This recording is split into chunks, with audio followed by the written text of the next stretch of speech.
दोस्तों, कैसे आप लोग? आई होप आप लोग बहुत ही अच्छा होंगे। बहुत सारे कैंडिडेट मेरे को एक ही कमेंट कर रहा है बार-बार, सर एसएससी फिजिकल कब से शुरू होने वाला है? रिजल्ट कब तक आएगा? देखो भाई, आप लोगों को सीधा फंडा बता देता हूँ। अभी इंडिया पाकिस्तान का क्या सिचुएशन है वो आप लोगों को पता है, ठीक है? लड़ाई होने वाला है, तो इसी वजह से बहुत सारे फौज को, बहुत सारे इंडियन सोल्जर को घर में बुला रहा है, छुट्टी भी कैंसिल हो रहा है। तो इसी वजह से आपका जो रिजल्ट है थोड़ा-सा लेट होगा।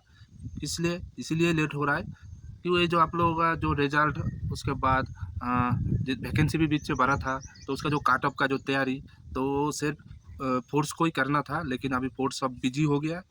यही कारण है आप लोगों का रिजल्ट थोड़ा सा लेट हो सकता है। ये सब झमेला जब खत्म हो जाएगा, फिर आप लोगों का रिजल्ट जल्द से जल्द आ जाएगा। तो आप सोच लो, जब तक लड़ाई चलेगा इंडिया पाकिस्तान के साथ, तब तक आपका रिजल्ट नहीं आएगा। ये दिमाग में आप नोट कर लो, ठीक है? समझ में आया? वीडियो अच्छा लगा, वीडियो को लाइक करना, ऐसे वीडियो मिलने के लिए चैनल को जरूर सब्सक्राइब करना और कमेंट जरूर करना नेक्स्ट वीडियो में आपको क्या चाहिए। जय हिंद।